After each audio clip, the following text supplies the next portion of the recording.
Hello and welcome back to another breaking news update. My name is Jimmy Boyd and you were watching Boyd News. I want to thank you so much for tuning in today. I've got some breaking news coming out from the Gaza Strip to share with you, but real quick, my apologies that I'm a little bit late here today, but we are here. I had a busy morning. I've got some information coming out from the Gaza Strip. We've got a massive Israeli airstrike in the southern portion of Gaza in Al-Mawasi. Okay, Al-Mawasi is a major refugee camp area where probably tens of thousands of people, if not more, are stationed here in tents. And we have an Israeli airstrike targeting two top Hamas commanders. The one on the left side of your screen, his name is Mohammed Daif. Okay, he is wanted by the IDF for plotting these terrorist attacks that happened in October 7th. Okay, when Israel got attacked by Hamas, what started this war. He is apparently responsible for being part of the plot to attack Israel on October 7th. So they struck a building that he was supposedly inside. And the gentleman on the right side of your screen as well, his name is Rafa Salameh. Okay, he's the commander of Hamas's Khan Yunis brigade. So two top Hamas military commanders. And I might add as well that Mohammed Daif on the left side of your screen, the guy with the glasses, he is also second in command after Yahya Sinwar. Okay, Sinwar is definitely one of the top leaders of Hamas, and Israel, as far as I know, is still trying to go after him. I did see some reports that he may have been taken out in a strike recently, and I think the IDF might be trying to confirm those details. But as far as I know, Sinwar should still be around. But these two gentlemen, from what we understand, should be eliminated. We've got video footage of an entire crater. There's a giant crater on the ground from these bombs that were dropped by Israeli warplanes. So very massive attack. But I will state here that at the same time, we've got at least 90 people that Al Jazeera is reporting to have been killed.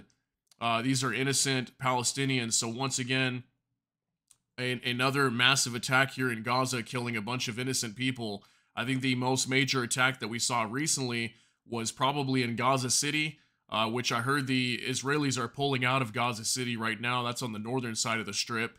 And also prior to that was whenever Israel rescued, what was it, like three Israelis that were held captive on the northern side of the strip as well. There was hundreds of people that were killed that day and hundreds more that were wounded. So Al Jazeera is reporting here that 90 people have been killed and 300 wounded. Okay, and this is at the Al-Mawasi refugee camp. And again, this is what it says here, an Israeli designated safe zone. And for one, Israel's dropping bombs near these camps, okay? And it's killing a bunch of innocent people. And at the same time, I get that they got to go after these Hamas commanders, whoever might be. But they continue to state here that that Hamas uses the Palestinian people as human shields, okay? They stay in these camps and they go and hide out in these areas, apparently, according to the Israeli military.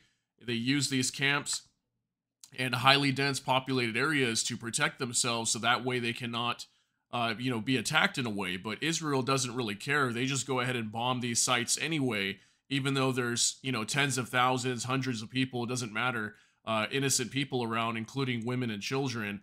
And that's why we have such high death toll numbers, okay? And these bombs that are used are pretty massive. Again, I'll show you the footage here in just a moment of how big this crater is. But let me show you as well on this map kind of where this happened at. So a lot of the fighting has been going on up over here in the northern Gaza area. This is in Gaza City, okay? Up in this region over here. That's where the last operation just took place, was on the northern side. We know that Israel's still kind of operating throughout Rafah down here. But the Al-Mawasi camp is over here near the coastline, okay? And it happened somewhere in this region, okay? Somewhere in the Al-Mawasi area. It's on the southern portion near the coastline, very close to Khan Yunis as well. As far as I know, I think Israel is also operating on the eastern edge here, somewhere out here on Khan Yunis as well. They are performing some operations as well over here in this area.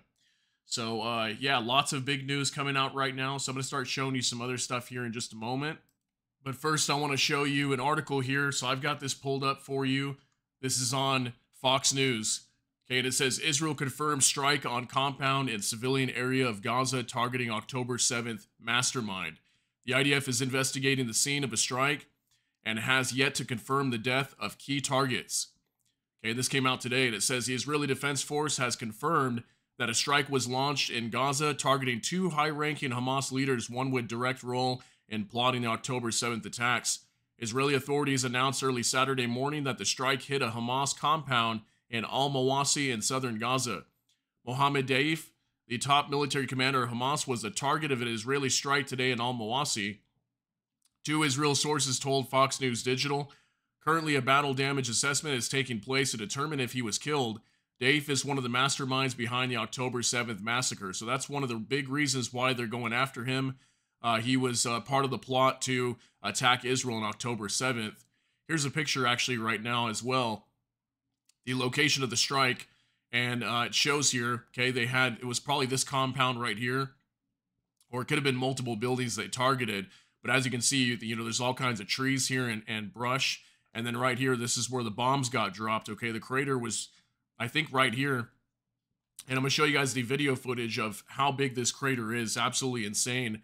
And if there was anybody here in this area, they're probably gone and just completely blown to bits because it was a very massive hit. I'll show you guys here in just a moment. So it says here as well, the alleged Hamas-controlled compound was located in a civilian area containing tent shelters for displaced refugees. The Hamas-run Gaza Public Health Ministry has claimed the strike killed a total of 71 people. So Fox News is estimating 71, but we're hearing from Al Jazeera that there was 90, so this might be an older update. Cynically, Hamas leaders always embed themselves within civilians and inside civilian areas. A military official said in a statement on Fox News Digital, "We know other militants and guards were present in the compound, and the assumption is that they were dead. We cannot relate to numbers of Palestinian casualties." The IDF does not believe any Israeli hostages were present within the compound.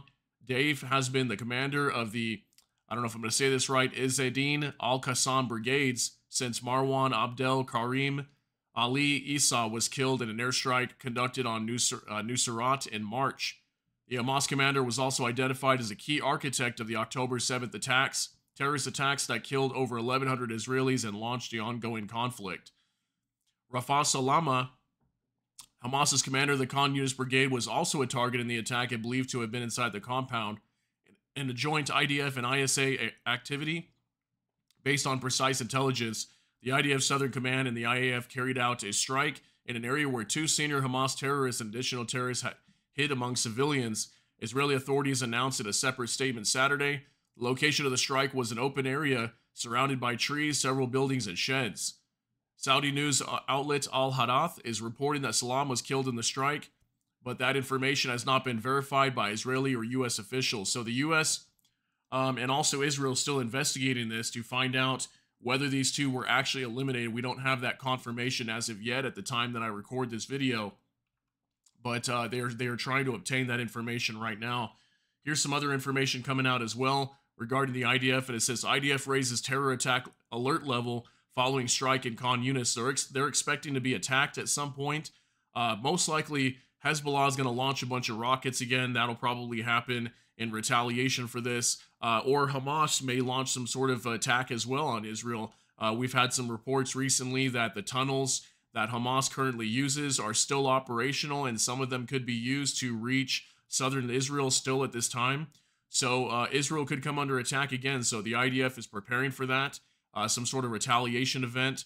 And typically these groups, whenever this type of thing happens, like what we see up with Hezbollah in southern Lebanon, is whenever top senior officials of Hezbollah or Hamas get taken out, they usually respond in some sort of way. So they're probably expecting some sort of either mortar attack or maybe some rockets being fired. Who knows what might be. So Israel is preparing for this as well at the same time. So now I want to get a couple updates here as well for you on the screen from X as well. And we're going to go over some of this information. So first, I've got this post here from ViceGrad24. It says, breaking. It looks increasingly like that the NR2 of Hamas in Gaza, Mohammed Daif and Rafa Salame, commander of Hamas's Khan Yunis Brigade, were killed in an airstrike this morning along with more than a dozen Hamas top commanders. Massive strike.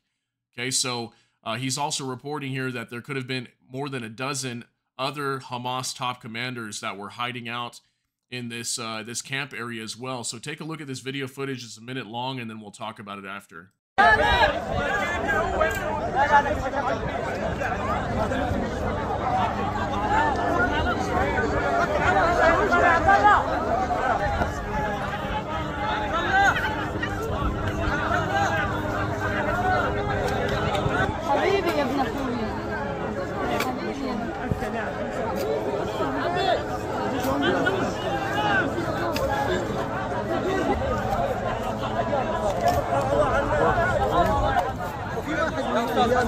احنا بنقول ما حسبنا الله غير على الوكيل على اليهود.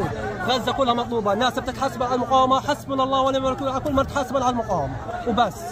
غزه كلها مطلوبه.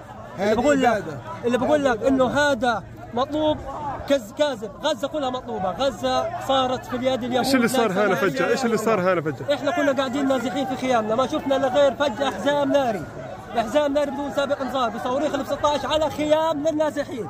ومن ثم بعد اجينا ننقذ المصابين، وجه رجال الدفاع المدني والاسعافات، قامت الطائرات بقصف المستضعفين ورجال الدفاع المدني. لا نقول الا حسبنا الله ونعم الوكيل. والله. Okay, so my apologies. We don't have any captions of what that gentleman was saying to translate for you, but he obviously seems in distress or upset by this strike. And again, look at this footage. I mean, massive crater in the ground. So this was a big bomb that was dropped. We also know that the United States just released 500-pound bombs for Israel to be using to strike Gaza once again. And you know, these 500-pound bombs are obviously not as big as some of the 2,000-pound bombs that are currently being withheld from Israel to attack Gaza. But these 500-pound bombs are still very powerful. This could have been a 500-pound bomb right here that was dropped. And the splash damage on these is absolutely insane. So if this was dropped right here in the middle of a camp, you know, we could have definitely hundreds of people that could have been either injured or killed, and that's what we're starting to see. So very massive hit here. And again, Israel's still trying to find out whether these two men were taken out or not. I guess we'll find out here very soon. Finally, I want to show you this real quick as well from Hezbollah, okay? So this is their response. Okay, it says, breaking news from World Affairs. Hezbollah leader Hassan Nasrallah. If Israel does not end war in Gaza, we will very soon launch hundreds of rockets at Israel every day. Okay, so we know that Israel is coming closer to ending the war in Gaza for the most part. I don't think they will pull out completely. Benjamin Netanyahu just came out the other day and said that they will fight on as long as they need to in Gaza, even if it takes time, he said. Even if it takes time. So we don't know what time means. That could mean months. That could mean years. That could mean days, weeks, who knows. But to my estimates and what I understand here based on my reporting of Gaza, this war is not going to end anytime soon in the Gaza Strip, okay? They may be able to dismantle the Hamas leadership for the most part, which they are doing a very effective job so far, I must say, in doing that. But they obviously have a few more top Hamas commanders that they need to eliminate, and maybe that can make Hamas collapse or fall apart, at least for now. But, you know, they're clearly not done yet, okay? And if they do not finish up down here in the Gaza Strip, Hezbollah will continue attacking Israel on the northern side of their country, and now they're warning here they will launch hundreds of rockets every single day at northern Israel. So, you know, Israel needs to finish up what they're doing down here and get done already before they come under attack here again, which they already have been almost daily. I think we just had reports today of rockets being fired in Kiryat Shimona again on the northern side of Israel. We've had wildfires breaking out still inside of Israel as well. So just very crazy report that I wanted to share here with you. Again, just to recap, 2 top Hamas commanders could be potentially eliminated here, along with dozens of other Hamas military commanders as well. So this was definitely a major strike, and that's why I wanted to report this. But at the same time, we've got dozens, if not hundreds of people that are injured and potentially killed in this strike too, considering that these were bombs that were dropped at the Al-Mawasi refugee camp that is designated by Israel as a safe zone. Okay, so either way, however you see it, well, Israel's got to do what they got to do to go after, you know, Hamas and take out these commanders. Hamas shouldn't be hiding amongst, you know, innocent people and designated safe zones and whatnot. But at the same time, Israel's still dropping these bombs, and we're having lots of people that are injured and killed that shouldn't be. So regardless, again, I really hope this war ends down here sooner than later so these people can stop suffering. But it doesn't look like this is going to end anytime soon. So let me know what you think down below. That's going to be it for this update. If you got something out of this, please smash that like button. Also, if you enjoy my content, please consider subscribing down below. Hit the notification bell. That way YouTube can notify you. And with that, hope y'all have a great day. Everybody take care and God bless. And we'll see you in the next one.